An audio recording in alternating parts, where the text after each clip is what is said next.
Erik is Ballast Nedam's Director of Export Credit Finance. And actually, while I was listening to the other presenters, we thought, this might be actually quite a good link as to how to actually finance new port expansions in this very uncertain era. It's at the moment, of course, the traditional sometimes project financing may be slightly different or difficult. And we, as a company, have been working on a number of projects, particularly in Africa, where we could bring finance from Europe at a much lower rate than the local market could supply. And that can really be an accelerator for development. So what we've done is we've pulled a few slides together in the last 10-15 minutes. And they come from other presentations that we've given, and we just will just show you some thoughts around an alternative way of getting the money together to finance projects in the port sector in Africa. We will also show what the difference would be in terms of money, because there's actually a lot of savings possible, which will make projects more feasible in comparison to traditional financing structures. So it will be a little bit of a ping pong presentation, I guess, where Erik and I will both comment on, and we'll try to keep it short and not go into too much detail on the finance side. But at the same time, if there are any questions or if you require any more information, then through the Q&A or through other contact, we can give more insight in the calculations behind what we will show you today. So Erik, unprepared, but that's usually the best way to go. Over to you. Thanks, Roy. Well, I would like to start before we go into the current difficult times concerning the COVID-19 virus. I want to go with you along what we call standard export financing to give a little bit of flavor on how we finance, for instance, ports or rail projects or other infrastructure projects. Most of the times we work with export credit financing and export credit agency. As a Dutch company, we tend to work with Atradius, which is the Dutch export credit agency. An export credit agency in ECA covers on behalf of the host country a certain project. Therefore, risks are limited, and therefore the interest banks can offer are quite low. There are some rules behind this export credit financing, because there should be a level playing field. So the OECD wrote some guidelines, and all the countries who are on board of these rules, they comply with these guidelines. So, for instance, they can only finance up to 85% of the contract value. The local content part cannot be higher than 30%, and the repayment is maximum 10 years in most cases. Sometimes this can be stretched for water projects, or for nuclear projects can be higher. But yeah, in most cases it's about 10 years repayment after construction. So door to door it can be 13 years if you have a construction period of 3 years. As said, they only finance 85% of the contract value plus the premium.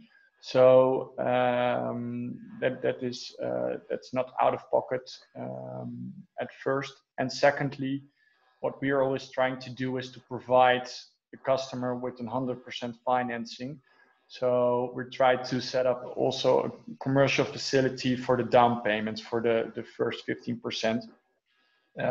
If this is not possible, the customer has to pay this directly out of pocket before the financing kicks in. Banks are also most likely willing to provide funding for this, but they require PRI cover, which is commercial cover from commercial insurers. They can't go that long as ECA cover, so the interest is higher, and the tenor is mostly, in most cases, around 5 to 7 years door to door. But the premium can be financed as well within this in this structure. Sometimes, Erik, if I just jump in, and what it basically comes down to is that in an alternative financing structure, you can have AAA financing from like a European-backed bank, in comparison to if, for example, a port authority would go for financing, they would have to apply for financing under the local credit rating. Correct. So what you see, for instance, that government bonds in various African countries yield at 7 to 8%, perhaps even more, for 5 years or longer. And we provide all-in financing with these kind of schemes for, let's say, 3 to 4% all-in. That's basically the. Do we have an example on the slides now of what the difference could be? Sorry, I'm just gonna, I did not. We're gonna ping pong a little bit. Any confidential slides we have with our customers, but we looked at cases in Gabon, for instance, or Benin, where the difference was 6%. So that's really. I remember not that long ago we looked at a project where if we would go through a local financing structure. This was around a $200 million port project.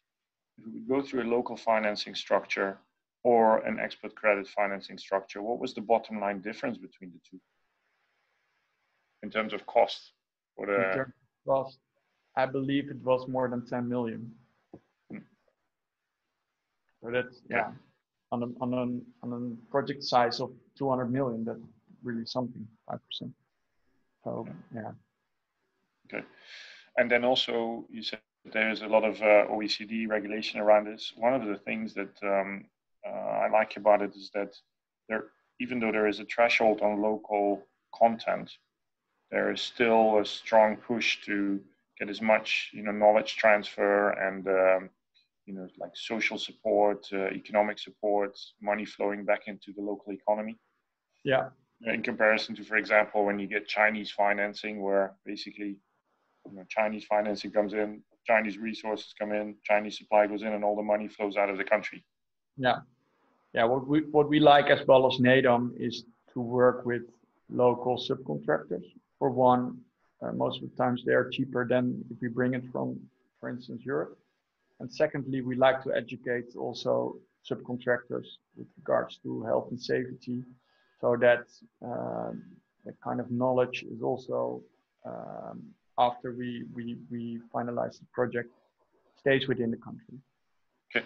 Can you show us like a project structure, how the financing structure would look like, for example, with a port authority involved? Yeah. So if you look into the middle of this graph, you see employer, and you could put in there the port authority or any other employer who asked Ballast Nedam, in this case, the contractor, to fulfill a contract. So what you see is the commercial contract between the employer and Ballast Nedam, and basically the financing follows the contract, the commercial contract. So whatever we discuss and agree upon in this commercial contract will be mirrored in the financing. Ballast Nedam, as said before, does not perform this contract solely. So we work with subcontractors. In some cases, we work with dredging companies from Belgium or the Netherlands. And of course, we have the support of our parent company in Turkey, of which we benefit also workforce and intelligence as well, Turkish intelligence. And most of the times this is cheaper than Dutch resources. So all in all, this is beneficial to the project. What we see. Erik, in the interest of time, we have to speed it up a little bit. Do we have a calculation as well around what you can actually save in a project, or have we only the structure slides? Only structure slides, and I have I want to tell you something about what's happening in this COVID-19 situation with export financing. Okay, let's touch briefly on that, and then we go to the Q&A. And if there's any, from the participants online, any specific questions around the export credit financing structure, we can address those in the Q&A. I'll get back to that. I'm just afraid that because it's a very technical-oriented group of people online as well, that I want to bore them to death with financial structures. Yeah. Anyway, if I can speak, it should be interesting to have some benchmark regarding what you said. If it's possible for you to provide all of us with that, I guess it's always interesting to assess this kind of project, not for us, but for sometimes our clients. Yeah. We will share that after the presentation. As said, we are facing difficult times. What we now see is that banks, which we use in bank soundings for new projects, they are afraid of pricing now their bids because international markets are so volatile, and lending becomes more and more expensive for them, and also their internal burdens are higher. So, for instance, we noticed an Euribor plus 1 or 1.5 for these kind of projects, and now we see 2.5% or even higher. So all the banks are telling me, please wait. We hope in a couple of months that things will be back to normal again. So if you are in a final stage of financing, I would suggest if you don't have a committed offer, please wait a couple of months if it's possible, so that interest rates come back to normal levels. What we see on a country level in Europe is that the governments are willing to support the export as main driver of economic growth again, and they want to do this in an immense way. So what we see in countries where there was no possibilities to provide funding or cover for funding, they can now reopen. We see that they have fast-tracking possibilities for some of the projects so that you can have a financial closure much faster than previously. And what we see is that the multilateral institutions like World Bank, IFC, they come up with debt restress instruments, and they want to support even on a bigger scale projects, particularly in Africa. So I think that's the other side of the medal. So Erik, in summary, as actually the other speakers also commented, there is opportunities for Africa on the back of this unfortunate event, because there's more stimulation from various financial institutions to accelerate and enhance development.